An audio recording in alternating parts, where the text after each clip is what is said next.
Então, há um versículo peculiar, um dos menores da Bíblia, lá em Lucas 17:32, começando no versículo 28.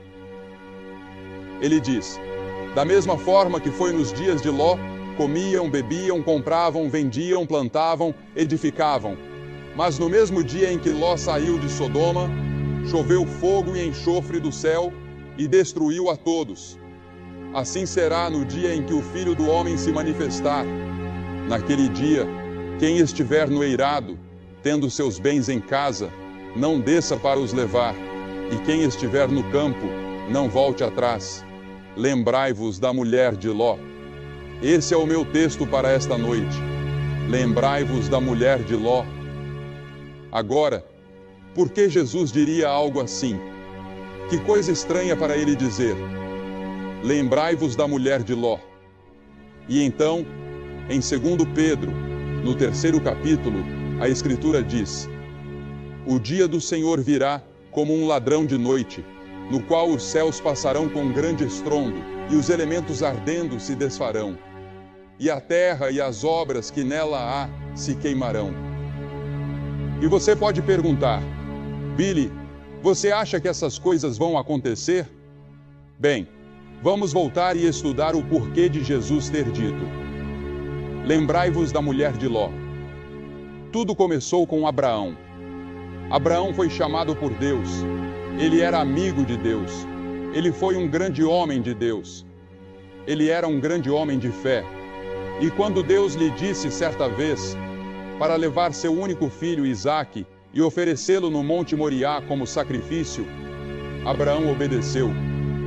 Ele estava prestes a sacrificá-lo quando Deus parou sua mão no ar, no momento em que a faca estava prestes a descer.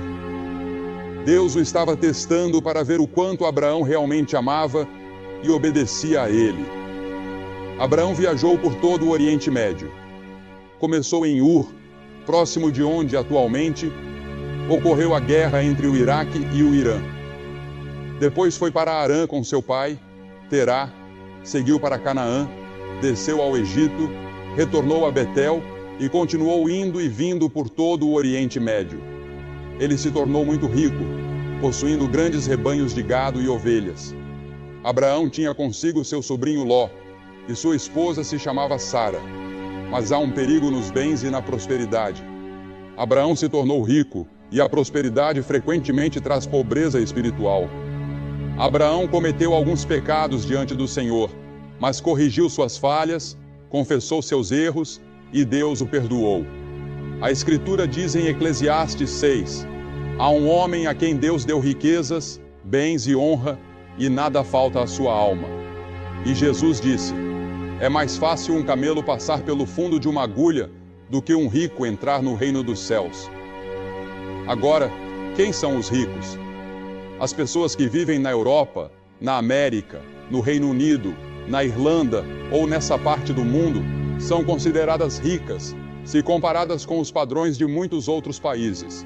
Mesmo que tenhamos roupas para vestir e sapatos para calçar, já somos considerados ricos. E Jesus disse que será muito difícil para uma pessoa rica entrar no céu. Por quê? Por causa de todas as tentações e perigos que a riqueza traz. Agora, Ló também se tornou rico. Abraão era rico e Ló também. Eles decidiram se separar porque seus servos estavam brigando entre si. Abraão disse, Ló, se você quiser ir para a direita, vá, eu irei para a esquerda. Se você quiser ir para a esquerda, eu irei para a direita. Você escolhe. Então, Ló olhou para o vale e viu as bem irrigadas planícies do Jordão. Ele também viu Sodoma, e sua esposa e família provavelmente o incentivaram. Então ele escolheu ir para Sodoma. Sodoma, uma cidade perversa. Imagine tudo o que vem à sua mente quando você pensa em Wall Street, Las Vegas, Soho em Londres, a Reeperbahn em Hamburgo ou o bairro da Luz Vermelha de Amsterdã. Reúna tudo isso em uma só imagem e você terá o que Sodoma era naquela época. Ezequiel, o profeta, certa vez disse, eis que esta foi a iniquidade de Sodoma, o orgulho. Sodoma era muito orgulhosa. eles excluíram Deus. Estavam orgulhosos de si mesmos e das coisas que haviam feito. E então, diz o texto, estavam cheios de pão e com abundância de ociosidade, tanto ela como suas filhas. Em outras palavras, tinham tudo o que precisavam para viver com lazer e conforto. No entanto, não fortaleceram a mão dos pobres e necessitados. Ignoraram os pobres, os necessitados e os oprimidos do mundo. Muitas vezes, nós também ignoramos os necessitados. Ignoramos pessoas de outras raças. Ignoramos aqueles que sofrem com a fome na África. Ou talvez não os ignoremos completamente, mas não fazemos o suficiente. Não tanto quanto poderíamos fazer. E Deus vai nos responsabilizar por isso. Eles eram altivos e cometeram abominações diante de Deus. Em outras palavras, eram orgulhosos, soberbos, ricos. Tinham tudo, mas negligenciaram os pobres e os oprimidos do mundo. E Deus disse, o julgamento virá. Em Lucas 17, como lemos, como aconteceu nos dias de Ló, comiam, bebiam, compravam, vendiam, plantavam e edificavam. Mas no dia em que Ló saiu de Sodoma, choveu do céu fogo e enxofre e destruiu a todos. Assim será no dia em que o Filho do Homem se manifestar. Ouçam isso, assim será. Será como nos dias de Noé, como nos dias de Sodoma. Assim também serão os dias que antecederão a volta de Cristo. Sim, eu acredito que a Bíblia ensina, em mais de 300 lugares no Novo Testamento, que Jesus Cristo voltará. Essa é a esperança que pulsa no coração de todo verdadeiro crente. Cristo ressuscitou dentre os mortos. Ele está vivo. Ele está à direita de Deus Pai, e Ele voltará. Agora não me perguntem quando, porque eu não sei. Ele disse aos discípulos, não tentem adivinhar o dia ou a hora. Não especulem. Nós não sabemos, mas Ele nos deixou certos sinais. E ao que parece, esses sinais estão se alinhando, talvez pela primeira vez na história, desde que Ele os mencionou. Todos os sinais parecem estar presentes, indicando que a vinda do Senhor está próxima. Não sabemos com certeza, mas parece que sim. Porque uma das coisas que ele disse foi que o Oriente Médio estaria em turbulência. Ele falou sobre pestilências. Vejam tudo o que está acontecendo com as pestilências. Ele disse que o mundo inteiro estaria em tumulto. Observem o terrorismo no mundo, os enormes investimentos em armas e exércitos ao redor do globo. Todas essas coisas, ele disse, são sinais de que a vinda do Senhor está próxima. Porque veja, o mundo se destruiria se Deus não interviesse, mas acredito que a Bíblia ensina que Deus tem outros planos para a humanidade. Eu acredito que Cristo voltará e que o reino de Deus triunfará. E aqueles de nós que conhecem a Cristo e têm o reino de Deus dentro de si, reinaremos com Cristo. Estou ansioso por aquele dia em que Ele voltará. Ele disse, 2 estarão numa cama, um será levado e o outro será deixado. 2 podem estar voando em um avião, um será levado e o outro deixado. O caminho para o Armagedon é semelhante ao caminho para a destruição de Sodoma, disse Jesus. Agora observe, eles tinham uma falsa sensação de segurança. Nós também temos uma falsa sensação de segurança. Confiamos em nossa força econômica e em nosso poderio militar. Tudo isso pode desaparecer num instante. Isaías, no capítulo 31, versículo 1, diz: Ai dos que descem ao Egito em busca de ajuda, que confiam em cavalos e colocam sua esperança em carros de guerra, mas não olham para o Santo de Israel, nem buscam ao Senhor. Eles não olham para Deus. Nós não buscamos ao Senhor. Confiamos em outras coisas, em nossos dólares e libras, em nosso poder militar. Mas essas coisas não nos salvarão. Precisamos de Deus. Precisamos buscar ao Senhor. É isso que Isaías estava dizendo. Além da falsa sensação de segurança, eles estavam envolvidos em prazeres pecaminosos. Haviam se tornado insaciáveis. Nós também somos assim. E a Bíblia adverte: o triunfo dos ímpios é curto, e a alegria do hipócrita dura apenas um momento. É apenas um momento no tempo. A Bíblia diz em Provérbios 14: há caminho que parece certo ao homem, mas no final conduz à morte. Parece certo seguir por esse caminho, mas o fim é a morte. Deus diz: até mesmo no riso, o coração sente dor, e a alegria pode terminar em tristeza.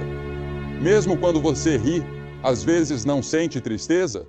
E quando você lê os jornais ou assiste ao noticiário, com todos os assassinatos e atrocidades que estão acontecendo, você se pergunta: como isso pode estar acontecendo? A Escritura diz que o povo de Sodoma estava ocupado demais para Deus. Estavam ocupados demais ganhando a vida e desfrutando os seus prazeres para dedicar algum tempo a Deus. E assim somos nós. Não damos a Deus o primeiro lugar em nossas vidas. Deus não exige de nós um sistema legalista, mas Ele exige o primeiro lugar em nossas vidas. Ele quer ser o Senhor que se assenta no trono do seu coração, que controla e governa a sua vida. E foi por isso que Ele enviou o seu Filho, Jesus Cristo, para morrer na cruz e derramar seu sangue, para que os nossos pecados fossem perdoados. Porque veja, o problema do mundo hoje pode ser resumido em uma palavra: pecado.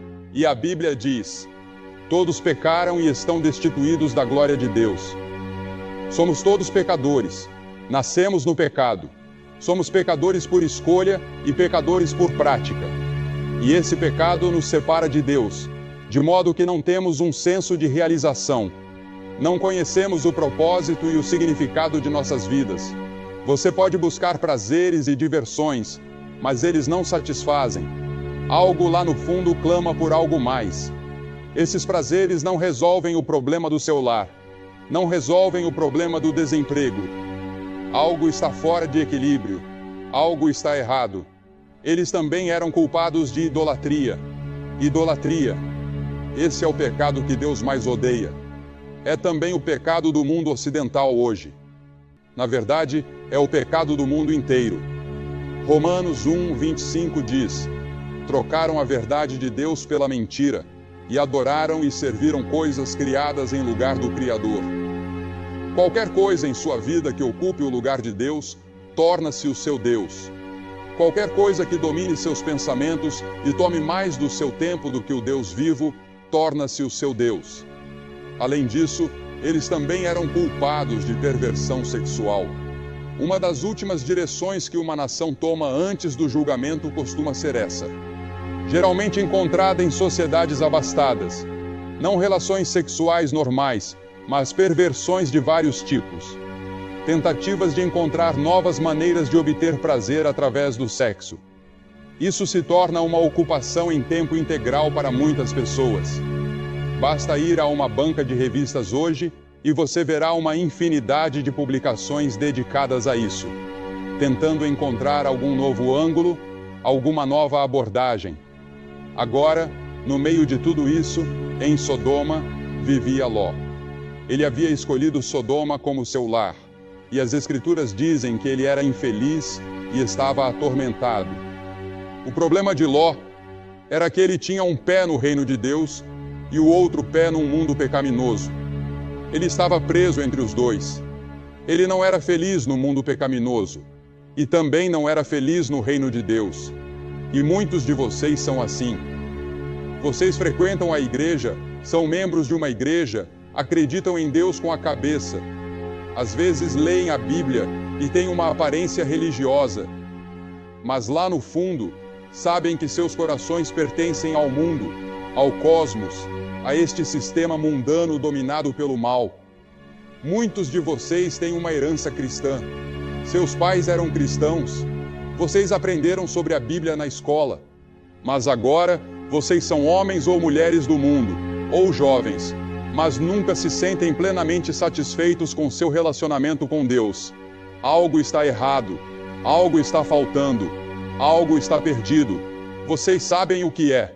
Talvez nunca tenham nascido de novo. Talvez nunca tenham realmente recebido Cristo de forma total e completa como seu Senhor e Salvador. E nesta noite, nesta última noite dessa grande missão, esta é a sua noite de fazer esse compromisso. Nós temos esperança em Cristo. Nós temos algo a oferecer às pessoas. Um novo dia, um novo reino, um novo mundo. Um novo mundo está para nascer. Um novo céu e uma nova terra. E nós faremos parte disso porque estamos no seu reino. Jeremias chorou por Jerusalém porque viu que o julgamento estava chegando e ele foi chamado de o profeta chorão.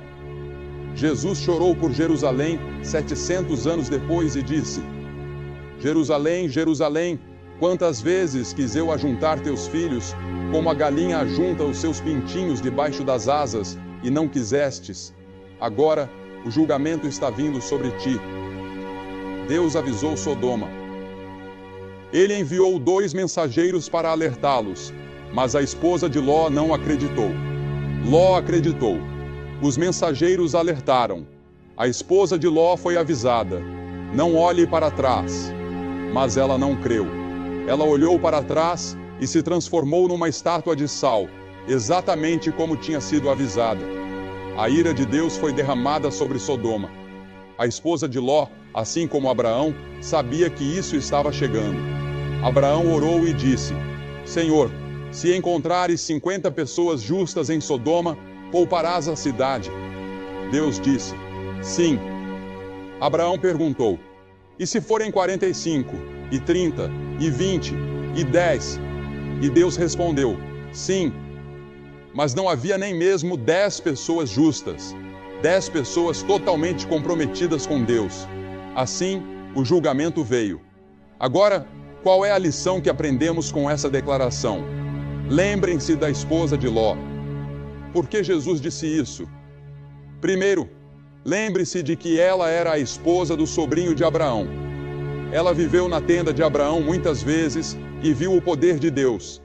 E a quem muito é dado, muito será exigido. Em segundo lugar, lembre-se do que um casamento errado pode causar. Ela era uma cananeia, e Deus havia proibido o seu povo de se casar com essas tribos pagãs ao redor deles. Quantos homens e mulheres já foram destruídos por casar com a pessoa errada, que os influenciou de forma equivocada? Por isso é tão importante buscar a pessoa que Deus tem para você. Em terceiro lugar, acho que Jesus disse isso para que nos lembremos do pecado dela. Parece um pecado tão pequeno, mas representava algo muito mais profundo. Representava anos de incredulidade. Representava rebeldia contra Deus em muitas ocasiões. Deus, em sua misericórdia, estava dando a ela outra chance. E Deus disse: não olhe para trás, não olhe para Sodoma. Sodoma estava sob o controle do diabo, mas ela não conseguiu evitar. Seu coração ainda estava em Sodoma, mesmo enquanto escapava do julgamento. O pecado dela não parecia tão grande, apenas olhar para trás, mas algo mais profundo dentro dela a fez olhar para trás. E em quarto lugar, lembre-se de que ela estava quase salva. Eles estavam no portão de Zoar, a cidade de refúgio. Naquela época, as cidades de refúgio eram locais onde as pessoas podiam correr caso tivessem cometido um crime, como o homicídio, até que seus casos fossem resolvidos e eles tivessem um julgamento justo. Isso era necessário, porque a justiça muitas vezes era feita com linchamentos ou apedrejamentos instantâneos. Eles estavam bem na entrada de Zoar quando a esposa de Ló olhou para trás.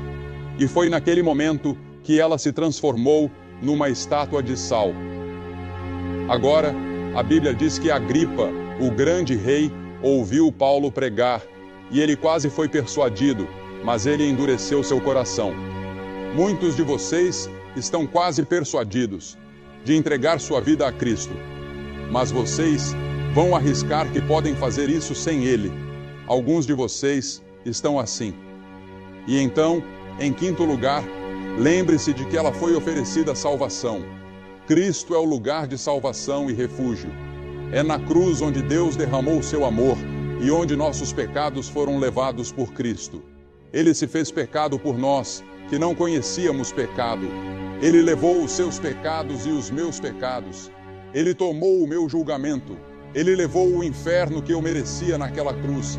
E quando ele disse, meu Deus, por que me abandonaste? Foi porque Deus não estava olhando para ele. Deus não abandonou seu filho. Ele abandonou o pecado que ele se fez por sua causa. Ele levou o inferno que nós merecíamos. Ela foi oferecida salvação. Ela poderia ter sido salva. Isso era o que estavam tentando fazer, levar ela ao lugar seguro. E então, em sexto lugar, lembre-se de que Deus nunca julga sem avisar. Ele sempre avisa. Tivemos uma inundação, alguns anos atrás, nos Estados Unidos, que matou centenas de pessoas em Johnstown, na Pensilvânia, e eles foram de um lado para o outro no vale, avisando as pessoas de que a barragem tinha uma rachadura e que poderia quebrar a qualquer momento e pedindo para evacuarem. Mas as pessoas não evacuaram. A barragem quebrou uma noite e dezenas de pessoas perderam suas vidas. Mas eles haviam sido avisados. E então, em sétimo lugar, lembre-se de que quando Deus avisa, há perigo em adiar. As Escrituras dizem: prepara-te para encontrar com o teu Deus, não adie. Quem endurecer o coração, sendo muitas vezes repreendido, será subitamente cortado e sem remédio. Venha a Cristo enquanto você pode. Agora é o tempo aceito. Hoje é o dia da salvação. Eu vou pedir que você fuja para o lugar seguro. O único lugar seguro e seguro em todo esse mundo é na cruz de Cristo e no túmulo aberto. Eu vou pedir que você faça algo que vimos milhares de pessoas fazerem esta semana, aqui neste estádio e em outros auditórios pelo país. Eu vou pedir que você se levante do seu assento. Centenas de vocês se levantem do seu assento agora e venham ficar em frente a esta plataforma e digam: ao vir, eu quero ter certeza de que meus pecados estão perdoados e que eu vou para o céu. Eu quero ter certeza de que estou no reino de Deus. Levante-se e venha. Centenas de vocês. Ninguém saindo do estádio, por favor, neste momento santo, enquanto as pessoas já estão vindo aqui em Bramall Lane. Você sabe, na noite em que eu vim a Cristo, eles cantaram duas músicas e eu vim no último verso da última música. E eu era líder na minha igreja, líder de jovens, e estou feliz que eles esperaram por mim. Nós vamos esperar por você. Deus está falando com você. Há uma voz pequena dentro de você que diz que você deve vir. Você vem.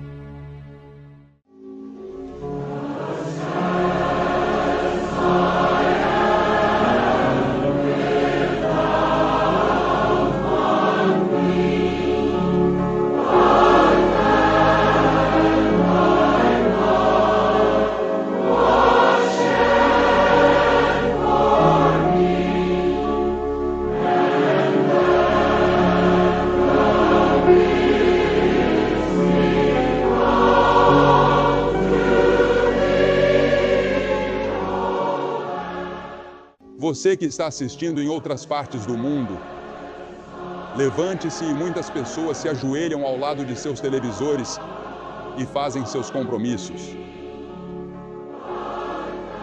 Alguns fazem seu compromisso deitados na cama.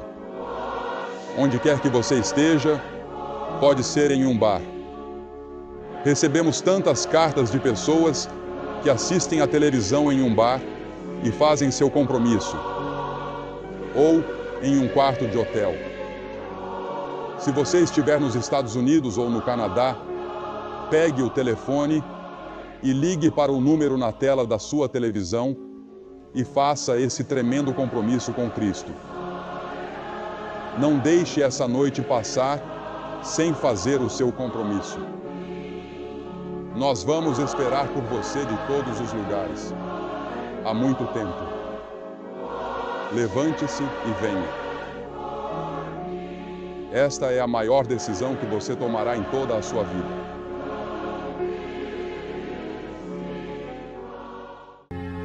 Agora, é impossível entender a Bíblia, a vida cristã, a estrutura da igreja ou compreender seu próprio relacionamento com Deus sem a pessoa e a obra do Espírito Santo. Hoje, temos o que é chamado de movimento carismático, e eu vejo isso em todo o mundo. Vejo isso em todas as suas formas. Estive em alguns países onde dizem que o movimento carismático está avançando muito na Igreja Católica Romana e percebo que essas pessoas nunca falaram em línguas. Elas simplesmente tiveram uma nova experiência com Cristo e ainda assim se chamam carismáticas. E estão certas porque todo verdadeiro cristão é carismático. Todo verdadeiro cristão é carismático.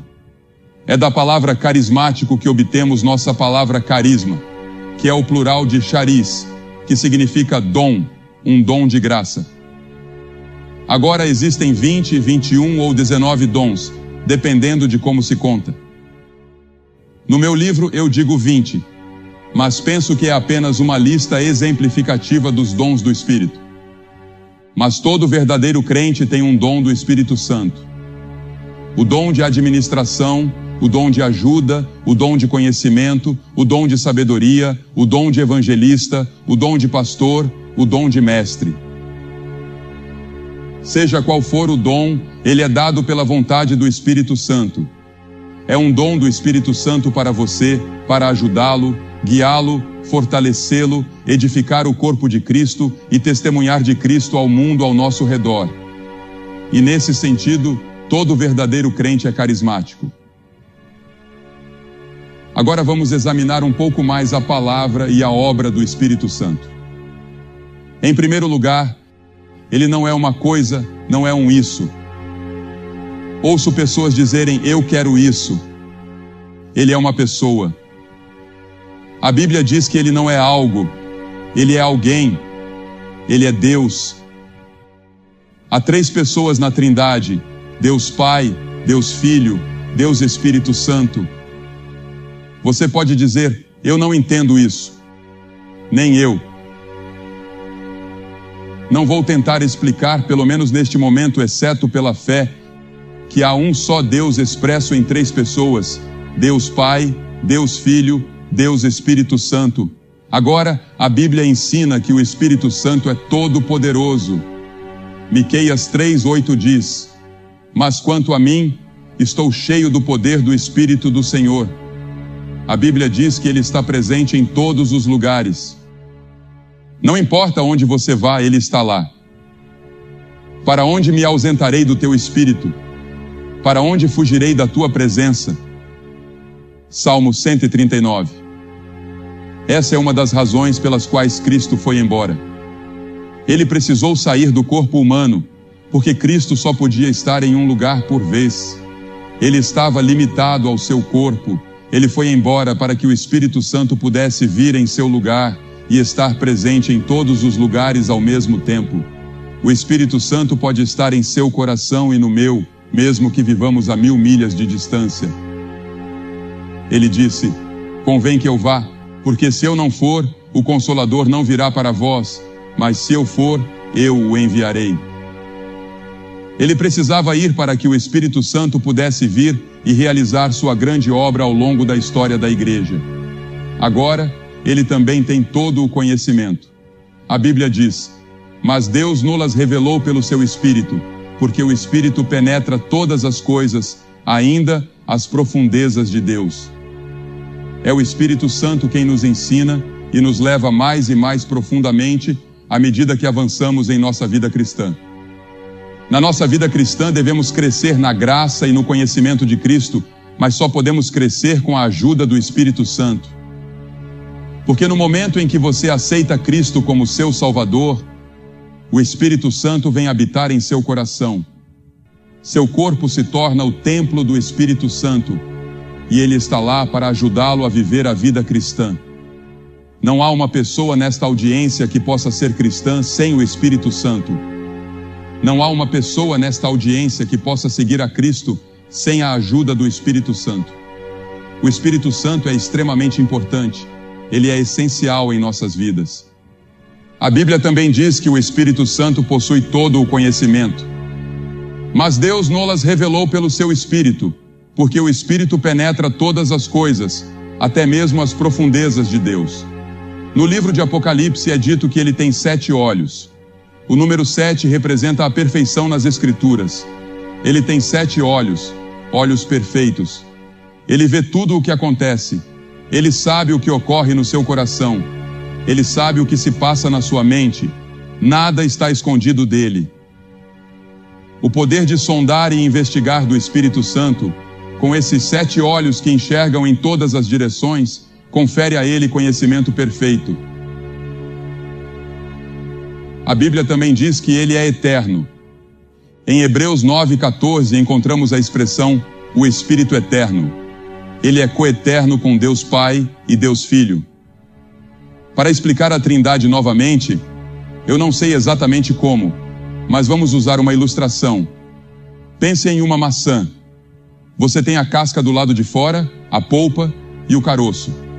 Mas tudo isso forma a maçã. Ou pense no gelo, na água e no vapor. São a mesma substância, mas assumem formas diferentes. Essas são ilustrações imperfeitas da poderosa Trindade. Deus Pai, Deus Filho e Deus Espírito Santo. Ele é chamado de Santo 100 vezes. Ele é referido como o Espírito Santo ou, na tradução do inglês antigo, o Espírito Santo, Holy Ghost. E a Bíblia diz, sede santos, porque eu sou santo. Uma das tarefas do Espírito Santo é nos ajudar a sermos santos. Devemos ser mais santos hoje do que fomos ontem. Sempre devemos estar crescendo mais a imagem e a conformidade de Jesus Cristo. É o Espírito Santo que nos ajuda nesse processo de crescimento. A Bíblia também ensina que onde Ele está, há liberdade. Nosso irmão há pouco mencionou a liberdade que Ele tem em Jesus Cristo. Ele nos liberta da escravidão da lei e do legalismo. Porque veja, mesmo que você seja escravo do pecado, das drogas, do álcool ou do que quer que seja, Jesus disse que você é escravo do pecado. Mas Jesus Cristo vem e nos liberta por causa de sua morte na cruz. O Espírito Santo também nos liberta. Onde está o Espírito, aí há liberdade. Eu consigo entrar em um culto e em 5 minutos dizer se aquelas pessoas foram libertas pelo Espírito Santo. Qual é o trabalho do Espírito Santo? O primeiro trabalho do Espírito Santo é convencer. Ele nos convence do pecado. E quando ele vier, convencerá o mundo do pecado, da justiça e do juízo. Em João 16, ele usa as orações de uma mãe, como nosso irmão mencionou há pouco, ou uma experiência trágica, ou o sermão de um pastor, ou alguma outra experiência. Talvez esta transmissão, ele usará isso para convencer você do seu pecado e da necessidade de entregar totalmente sua vida a Jesus Cristo. Esse é o trabalho do Espírito Santo e muitas vezes ele nos incomoda. Já vi pessoas se levantarem de seus assentos, virem até a frente e balançarem o punho na minha direção, tão incomodadas estavam pelo Espírito de Deus. Mas elas voltam. Um homem voltou na noite seguinte e aceitou Cristo. Outro veio às 5 da manhã até nosso hotel para receber Cristo. O Espírito Santo às vezes deixa você com raiva. Ele o incomoda. Você não gosta que alguém aponte diretamente para você e diga, você é um pecador. O Espírito Santo aponta diretamente para você. Ele coloca uma adaga em seu coração e diz, você é um pecador. Você precisa se arrepender. Não gostamos de ouvir isso, mas esse é o trabalho do Espírito Santo. E sem o trabalho do Espírito Santo, você nunca poderia ir para o céu. Você nunca poderia ter seus pecados perdoados. Você nunca poderia ser salvo. O Espírito Santo tem trabalhado com alguns de vocês durante toda a semana, quer você tenha estado aqui ou não. Em segundo lugar, ele dá nova vida. Veja, a Bíblia diz que estamos mortos em pecados e transgressões. Nosso espírito interior, feito à imagem de Deus, está morto para Deus. E o que a humanidade precisa? Hoje à noite a humanidade precisa de vida. Todos pecaram, portanto, todos estão mortos para Deus. E um homem morto precisa de vida. O Espírito Santo vem para nos dar essa nova vida em Jesus Cristo. Bertrand Russell escreveu uma vez a um amigo, eu só conseguia pensar em suicídio por causa do homem e de suas obras. A noite cai impiedosa e sombria. É assim que você se sente? A noite está caindo impiedosa e sombria para você? Veja, o homem sem Deus está morto. Mas Jesus disse: se alguém não nascer de novo, não pode ver o reino de Deus. Você precisa nascer de novo. E é o Espírito Santo quem realiza o trabalho de fazer de você uma pessoa nascida de novo. É um ato sobrenatural, não por obras de justiça que nós tenhamos feito. Nenhuma das suas boas obras ou coisas boas que você fez irão salvá-lo. Paulo disse a Tito: mas segundo a sua misericórdia, ele nos salvou. Somos salvos pela misericórdia de Deus, pela graça de Deus. Eu não mereço o céu. Eu não mereço ter meus pecados perdoados. Eu não mereço ser salvo. Eu não mereço ter esta paz no meu coração. Eu não mereço esta alegria profunda e constante que tenho. É pela graça, pela misericórdia. Algo que eu não mereci, algo pelo qual não trabalhei. Eu simplesmente recebi um presente. O presente de Deus. O presente da salvação. Mas segundo a sua misericórdia, Ele nos salvou pelo lavar regenerador e renovador do Espírito Santo. É o Espírito Santo que faz isso. E então, em terceiro lugar, como já mencionei, Ele habita em nós. Muitos de vocês estão espiritualmente mortos e sobrecarregados com os problemas ou com a vida na qual vivemos hoje, nesta cultura hedonista. O Espírito Santo pode vir até você e habitar em você neste exato momento. Você pode recomeçar uma vida totalmente nova, a vida do Espírito, o Espírito Santo habitando em você, o Espírito Santo pulsando vida espiritual através de você e em você.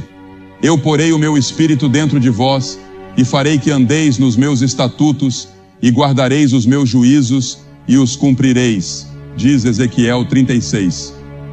Pense nisso. Deus disse: eu porei o meu Espírito dentro de vós. Eu virei para habitar em vós. Pense no seu corpo como a morada de Deus. E é isso que acontece. Seu corpo se torna o templo onde Deus habita pelo seu Espírito Santo. É por isso que nunca devemos levar nada impuro para dentro de nossos corpos. É por isso que devemos disciplinar nossos corpos. É por isso que devemos cuidar de nossos corpos. Porque são o templo do Espírito Santo. Deus ama o seu corpo. Ele não quer que ele seja poluído e contaminado por desejos carnais e coisas às quais você se entrega. Ele habita convosco e estará em vós, disse Jesus no texto que lemos. Não sabeis vós que sois o templo de Deus e que o Espírito de Deus habita em vós? Disse 1 Coríntios 3,16. E então, em quarto lugar, o Espírito Santo lhe dá poder para servir a Cristo. Mas recebereis poder ao descer sobre vós o Espírito Santo e sereis minhas testemunhas. Eu não posso fazer o trabalho que estou fazendo sem o poder do Espírito Santo. As pessoas sempre, sabe, coitadas delas. Eu amo os repórteres de jornal. Alguns deles são meus melhores amigos, mas muitos, que não conhecem a Cristo, não conseguem compreender o que está acontecendo. Eles estudam, tentam penetrar o assunto e tentam descobrir. Acham que é propaganda, acham que é promoção, pensam que é outra coisa. Um sujeito disse que sabia o segredo de por que as multidões vinham para essas reuniões. Ele disse que era por causa dos meus olhos. Bem, você não consegue ver meus olhos da quarta fileira para trás. Não, eu vou lhe dizer o segredo. É o Espírito Santo, o Espírito de Deus, onde Cristo é exaltado. Eu não afirmo ser um grande pregador. Sou apenas um comunicador da mensagem de Deus. Ele me chamou e me deu esse dom. Ele deu a Cliff o dom dele. Ele deu a Ted o dom dele. Ele deu a Bev Shea o dela, a John o dele e a todos esses membros da equipe. Ele deu a eles dons diferentes. Ele dá conforme sua vontade. Há alguns membros da equipe que temos conosco aqui e algumas pessoas que conseguem fazer coisas que eu daria qualquer coisa em minha posse para ser capaz de fazer, seja em termos de organização, seja em termos de música. Eu gostaria de poder cantar como algumas dessas pessoas. Eu não consigo cantar uma nota.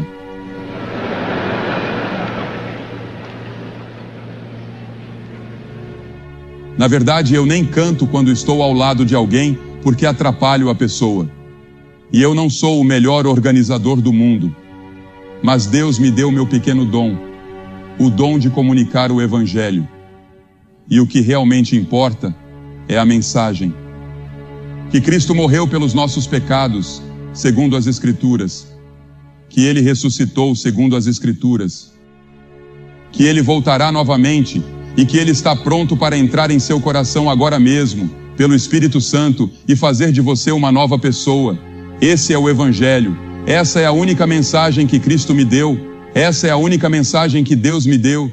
Estava lendo sobre algo em Wakefield, Inglaterra, outro dia.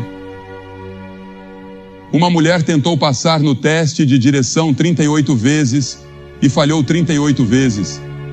Talvez você tenha tentado tantas vezes assim para obter uma licença espiritual para sentar no banco do motorista da sua vida, mas isso não deu certo.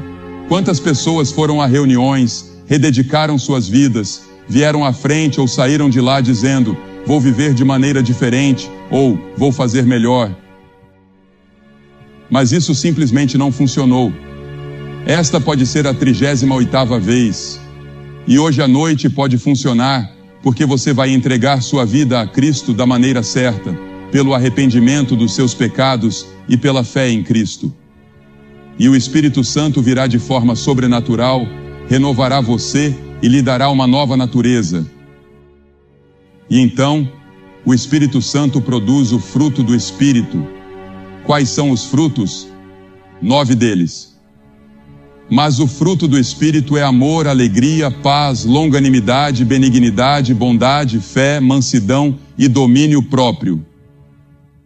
Esses frutos são produzidos pelo Espírito Santo. Há pessoas que você pode não conseguir amar naturalmente. Elas simplesmente não são do seu tipo. Mas o Espírito Santo lhe dará o poder de amá-las. E a maior coisa do mundo, o que é? O amor. A maior evidência de que você conhece a Cristo é o amor. E você não consegue amar essa pessoa? Bem, eu sei que há algumas pessoas que são difíceis de amar, mas o Espírito Santo pode amar através de você. Ele pode amar através de você, e então você não sente alegria. Há muitas vezes que sinto que não tenho alegria e me ajoelho e digo: Senhor, onde está o fruto do Espírito da alegria em minha vida? E a alegria está lá no fundo. É um rio profundo. Independentemente das circunstâncias, há um rio de alegria. E então a paz que excede todo entendimento vem do Espírito Santo. Seja qual for a situação, deixe o mundo desmoronar, eu tenho paz no meu coração. Eu sei para onde estou indo, sei de onde vim e sei por que estou aqui, pelo Espírito Santo. Você conhece a Cristo? Veja, o Espírito Santo vem para fazer isso. Ele vem para magnificar, glorificar e exaltar o Filho. João 16:13 diz: Ele não falará de si mesmo. O Espírito Santo não falará de si mesmo. Em outras palavras, não devemos sair por aí dizendo: o Espírito Santo isso, o Espírito Santo aquilo, e ignorar Cristo. Ele veio para magnificar o Senhor Jesus Cristo. Ele veio para glorificar Cristo. E o Espírito Santo se alegra quando você glorifica Cristo em sua vida. Agora, a Bíblia diz que você pode pecar contra o Espírito Santo. A Bíblia diz que você pode irritar o Espírito. A Bíblia diz que você pode entristecer o Espírito. A Bíblia diz que você pode mentir contra o Espírito Santo. A Bíblia diz que você pode tentar o Espírito Santo.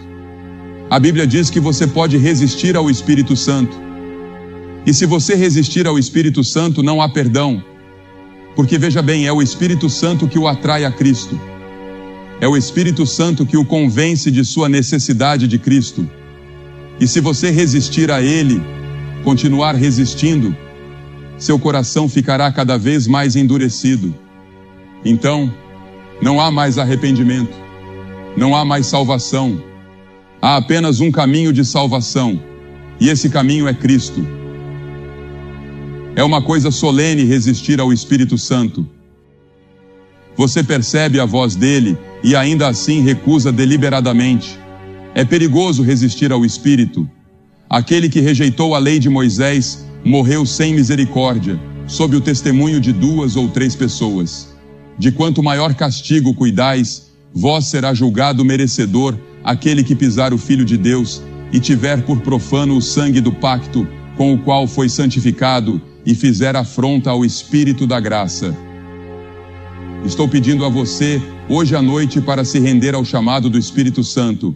Estou pedindo que venha aos montes e diga: eu quero Cristo na minha vida para ser meu Senhor e meu Salvador, e quero ter certeza disso. Você pode ser fiel na igreja, mas realmente não conhece a Cristo.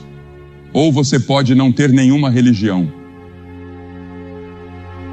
Você pode ser católico, protestante, judeu, ou não ter religião alguma. Eu não sei quem você é ou o que você é, mas eu presumiria que a maioria das pessoas aqui hoje à noite frequentam igrejas. E eu conheço milhares de frequentadores de igrejas que precisam vir a Cristo de uma nova maneira e ter uma nova experiência com o Senhor Jesus Cristo, guiados pelo Espírito Santo. Porque veja, há muitas pessoas que precisam ser cheias do Espírito Santo. Eu não tenho tempo para me aprofundar no que significa ser cheio do Espírito Santo ou ser batizado com o Espírito Santo.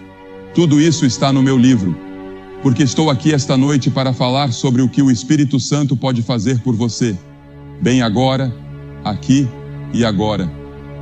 E eu vou pedir que você se levante de onde está sentado. Centenas de vocês, como temos visto noite após noite. E quero que venham e fiquem aqui na frente da plataforma e digam ao vir: eu quero Cristo no meu coração.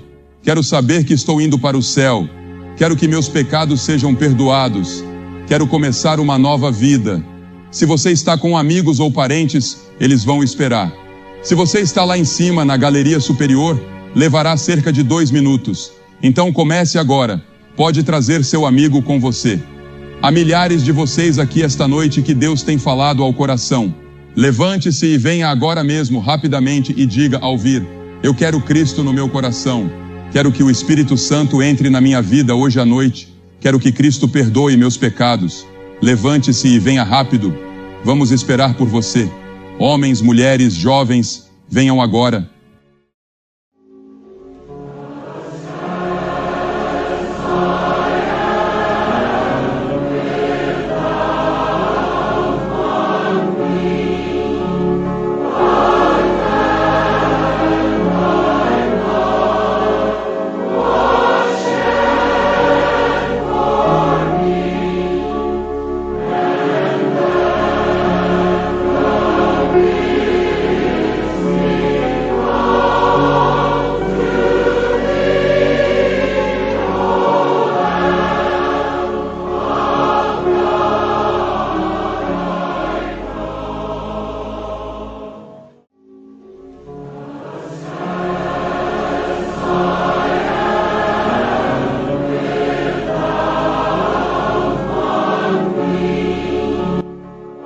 Você que tem assistido pela televisão pode ver que há dezenas e dezenas de pessoas vindo aqui para fazer seu compromisso com Cristo esta noite.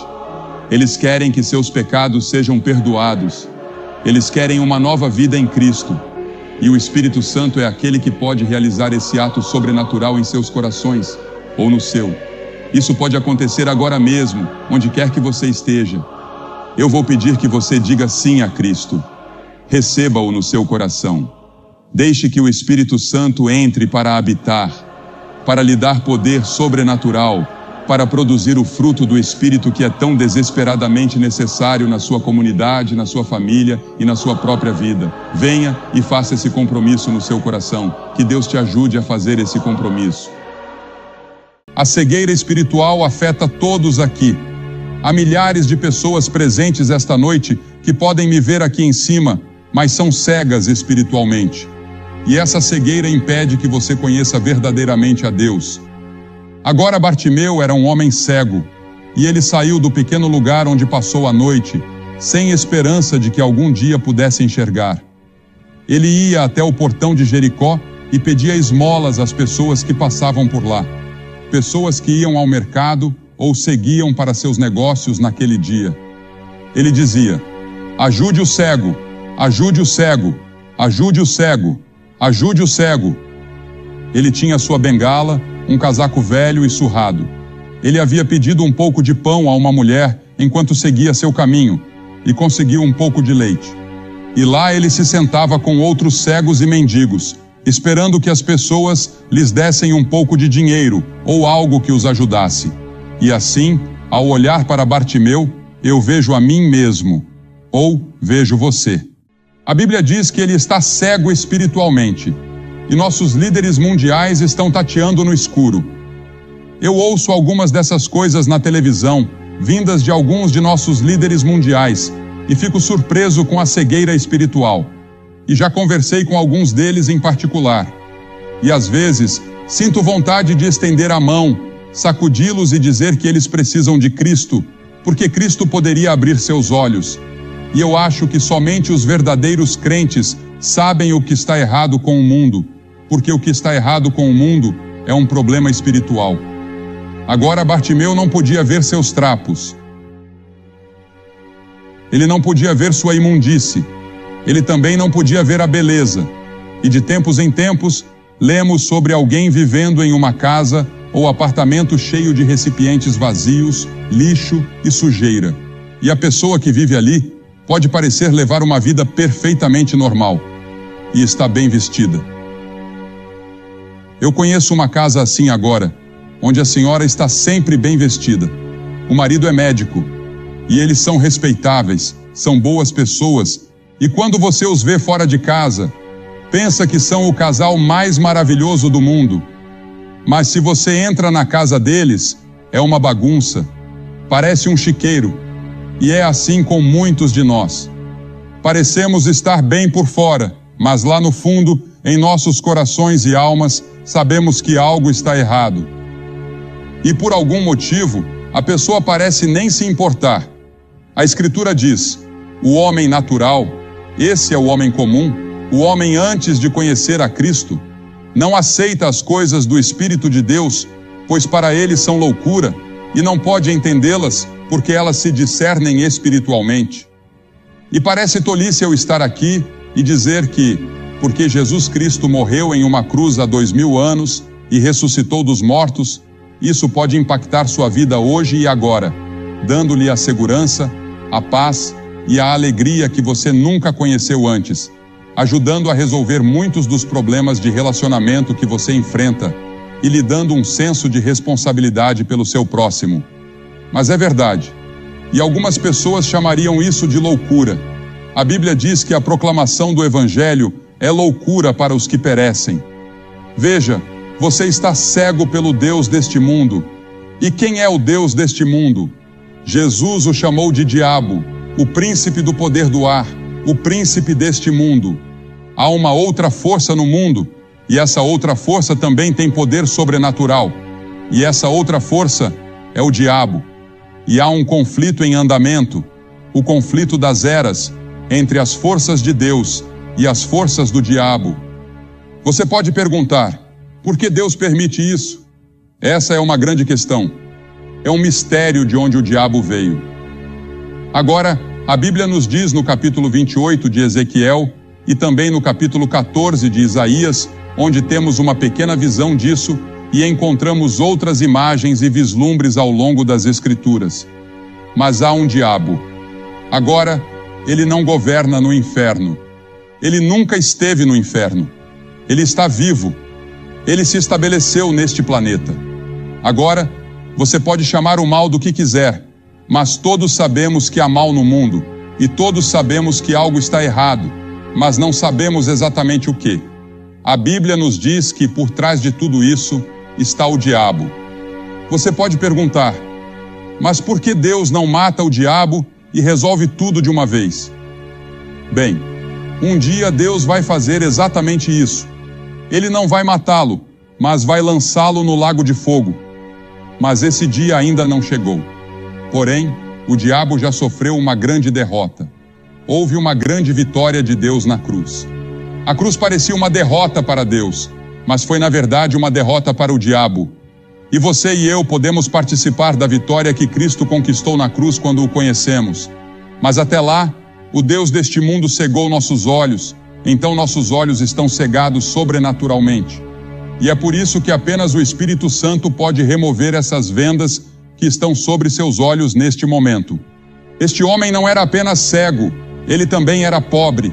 E lemos sobre a pobreza no mundo hoje, E isso parte nossos corações.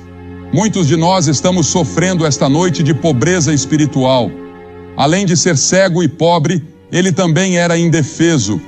Bartimeu esperava morrer em sua cegueira. Ninguém poderia curar esse tipo de cegueira. Mas havia uma esperança para Bartimeu. Bartimeu tinha ouvido muitos rumores sobre esse estranho da Galileia, que andava pelo país, curando pessoas, ajudando pessoas e pregando para as pessoas. E ele ouviu a aproximação de uma grande multidão de pessoas. Seus ouvidos eram muito atentos, e ele conseguia ouvi-los. Ele ouvia as crianças, ouvia as pessoas conversando entre si, e ele perguntou: "O que está acontecendo? O que está acontecendo?" Ninguém lhe dizia. A multidão se aproximava cada vez mais, e ele agarrou a saia de um homem que passava por perto e disse: "Diga-me, quem está passando pela cidade?" E esse estranho, cujo nome ninguém sabe, virou-se e disse: "Jesus de Nazaré está passando." E Bartimeu pensou consigo mesmo: Jesus de Nazaré, eu já ouvi falar dele. Ouvi dizer que ele pode curar pessoas, que ele pode ajudar pessoas. Talvez ele possa me ajudar. Sabe, há apenas algumas vezes em nossas vidas em que Jesus de Nazaré passa por nós, e temos uma oportunidade como temos esta noite de recebê-lo. Veja, as pessoas têm orado no Espírito Santo, que tem trabalhado, e muitas pessoas já receberam Cristo. E que hora e que momento para você vir. Esse estranho lhe deu a mensagem: Jesus de Nazaré está passando. Eu me lembro da história do cirurgião geral de Portugal, um ex-cirurgião geral, que estava caminhando pela rua um dia, quando um pedaço de papel grudou em seu pé. Ele foi para casa, tirou o papel do sapato e olhou para ele. Era um folheto evangelístico. Ele decidiu lê-lo e o leu. E para resumir a história, ele se converteu a Cristo e se tornou um grande líder cristão e um grande professor da Bíblia. Apenas um pequeno testemunho simples como esse. Deus pode usar todas essas coisas, e é por isso que devemos sempre ser fiéis em nosso testemunho, porque você nunca sabe quando aquela garçonete no restaurante ou aquela pessoa que você encontra no trabalho estarão observando sua vida, é claro, para ver se você vive de acordo com o que prega. Jesus tem passado por Hamilton. Jesus tem passado pela Ferradura Dourada. Ele pode estar passando pela sua casa. Ele pode estar passando pelo quarto que você ocupa em um hotel. Ele está passando por aqui no sul da cidade de Ontário.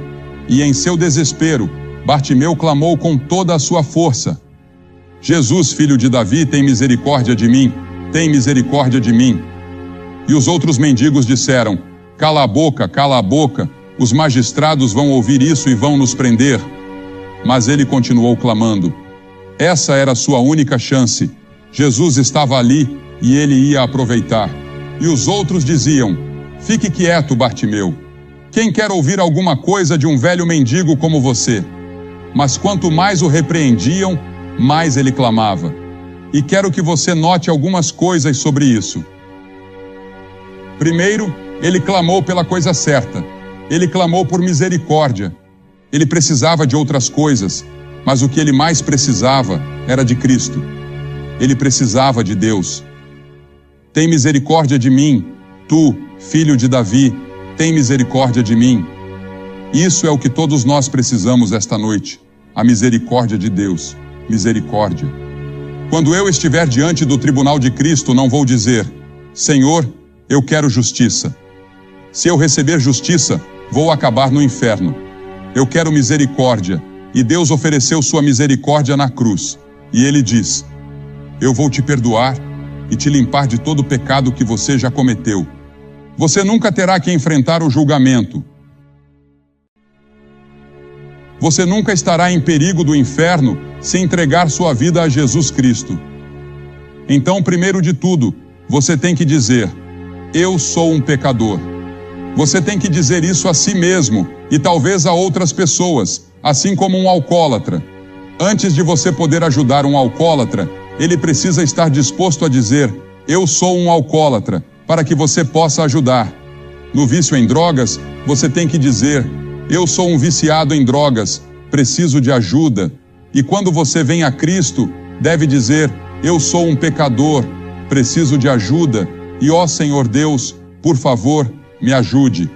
E então, a segunda coisa, ele não apenas clamou pela coisa certa, mas também clamou para a pessoa certa.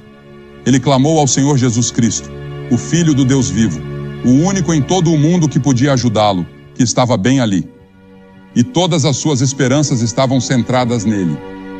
A Bíblia diz que nenhum outro nome foi dado entre os homens pelo qual devemos ser salvos, exceto pelo nome de Jesus. Para quem iremos? Tu tens as palavras da vida eterna. Jesus havia dito: eu sou o caminho, a verdade e a vida.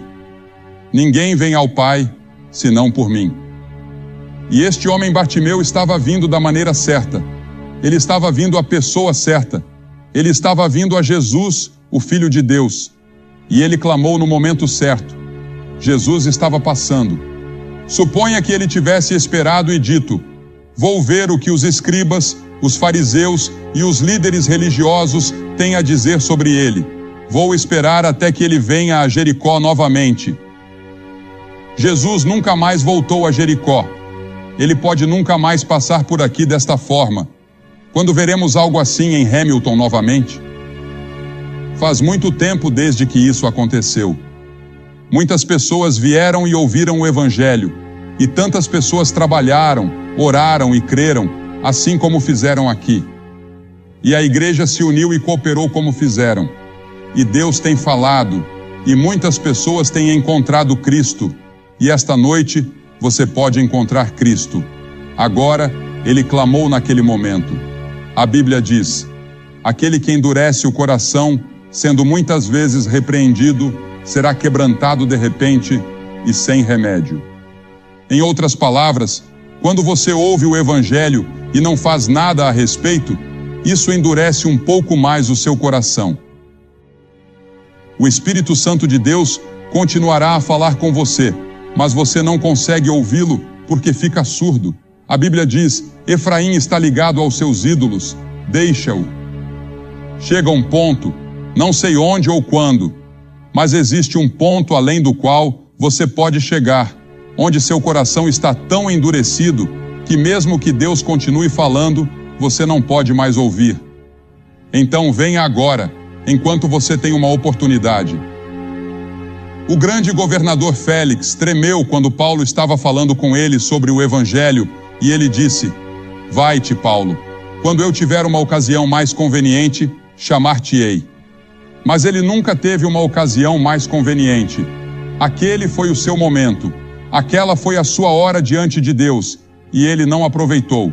A Bíblia diz: agora é o tempo aceitável, agora é o dia da salvação, não amanhã. Pode ser que nunca haja um amanhã para você. Este pode ser o seu momento. Aquele que endurece o pescoço, sendo muitas vezes repreendido, será quebrantado de repente. Observe como Jesus atendeu à sua necessidade.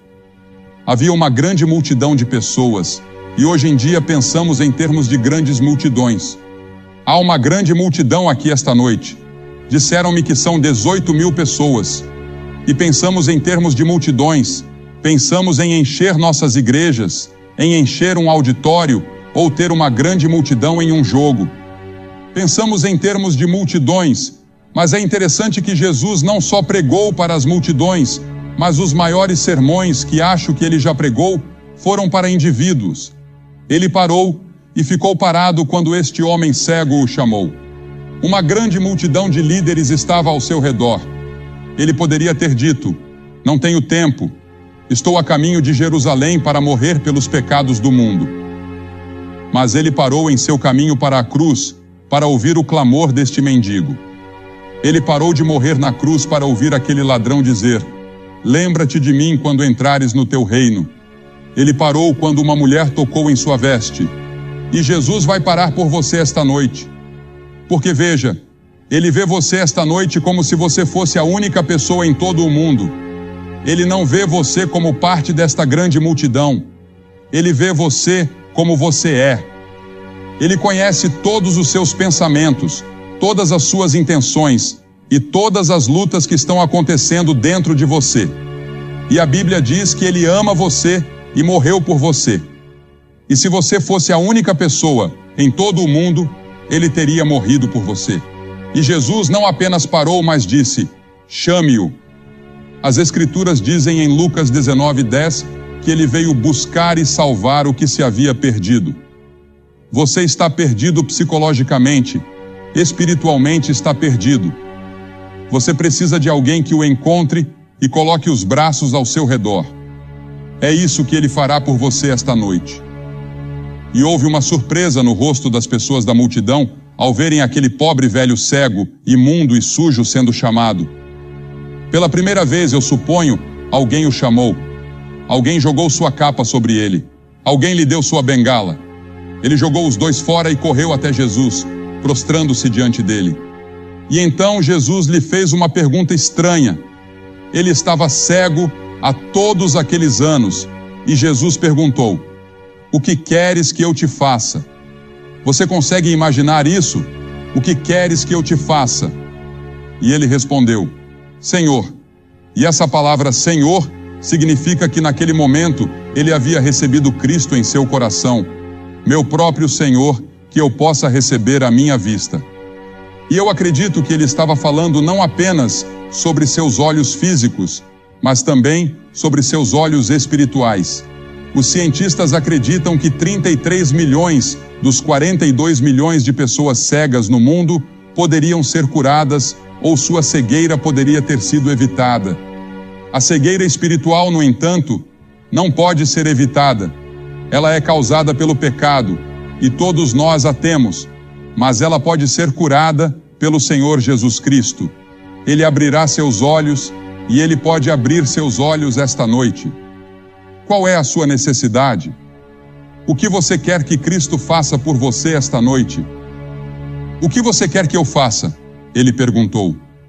Alguns de vocês podem dizer: eu quero que Ele perdoe meus pecados. Quero que Ele me dê a certeza de que, se eu morresse neste momento, eu iria para o céu. Eu quero paz. Gostaria de rededicar minha vida.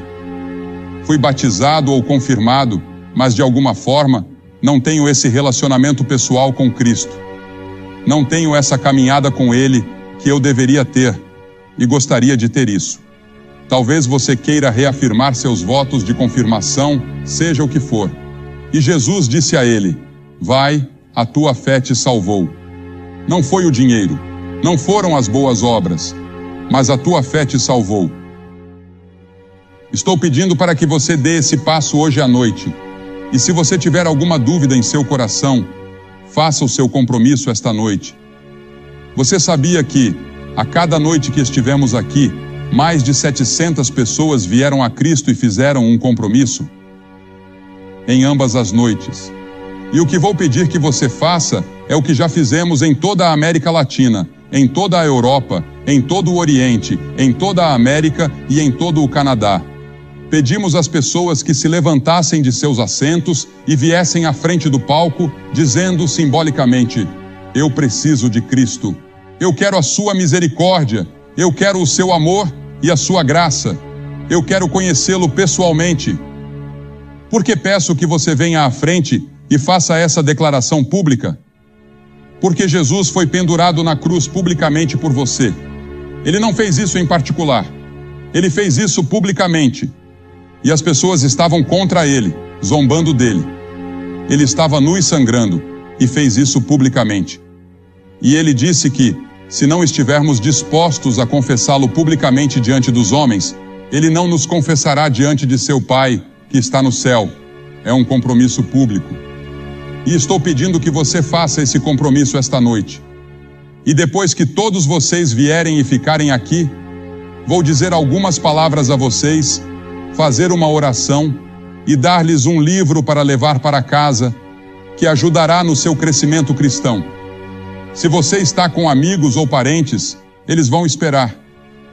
Se você está em um ônibus, eles vão esperar. E vocês que estão no outro auditório ou sala, que não puderam entrar aqui, podem se levantar e vir, e os voluntários vão deixar vocês entrarem neste prédio para se juntarem àqueles que vão vir. E do balcão, pode demorar um pouco mais do que pensei na primeira noite. Vai levar pelo menos 3 minutos para você descer. Então, levante-se e venha agora. Mas não deixe que um pouco de tempo o impeça, e não deixe que a grande multidão o impeça. Apenas levante-se e venha, porque é você diante de Deus. Esta é a decisão mais importante que você já fez. E se você quiser trazer um amigo com você, traga seu amigo. Mas levante-se e venha, e não deixe nada te segurar. Nós vamos esperar. E as pessoas estarão orando por todo este grande coliseu enquanto você vem. Você nunca terá outro momento como este. Venha, vamos esperar por você agora. E depois que você vier, falarei com você.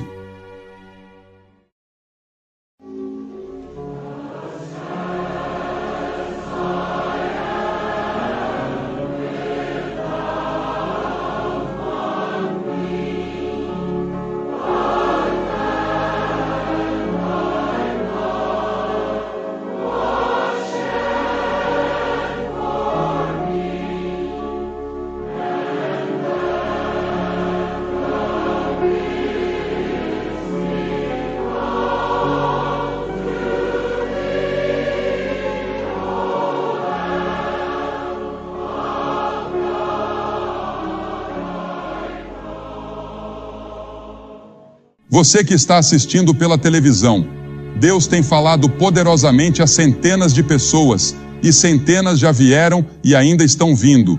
E você pode fazer esse compromisso onde quer que esteja e dizer sim a Jesus Cristo.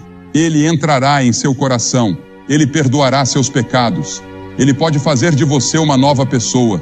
Você pode ter uma transformação agora mesmo em sua vida. Entregue sua vida a Ele, e se você quiser, pegue o telefone e ligue para o número que você vê na tela. Há pessoas esperando para falar com você. Se você ouvir um sinal de ocupado, ligue novamente alguns minutos depois, e você conseguirá falar, pois há centenas de linhas disponíveis. E não se esqueça de ir à igreja no próximo fim de semana.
Built of silence wrapped in thread, stitched from pages never read, a breath too light for storms to hear, but loud enough to shatter fear. You saw the cracks beneath my glass, but kissed them like they'd never last. I warned you I was made to break, but you believed what hearts can fake. Porcelain hearts in thunder zones don't learn to bend, they break alone. I've got glass bones and paper skin, a fortress made too thin to win.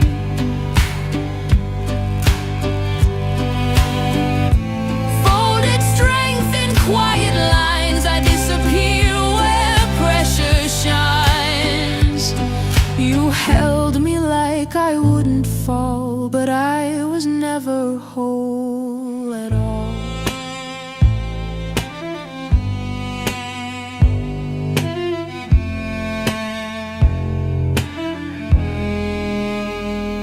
I wrote my name in morning frost on windows where the years got lost. The sunlight burned it all too soon and left me shadowed by the moon. They called me fragile, called called me fake, but never saw the toll it takes to walk on air, to smile through stone, to bloom in dirt that breaks your bones. Not every wound begins with knives. Some echo through unfinished lives. I've got glass bones and paper skin. I've been beneath what lives within.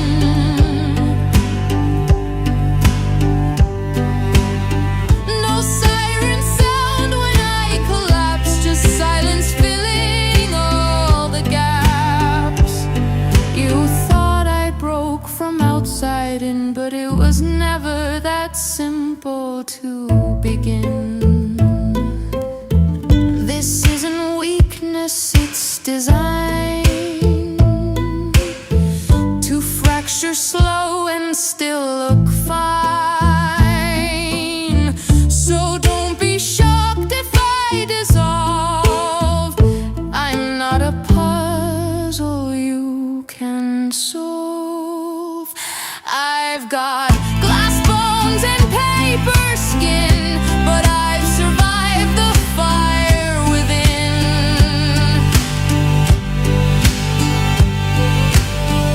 Not all who shatter turn to dust. Some build a throne from broken trust. So if I crack, just let it show. There's strength in what the fracture knows.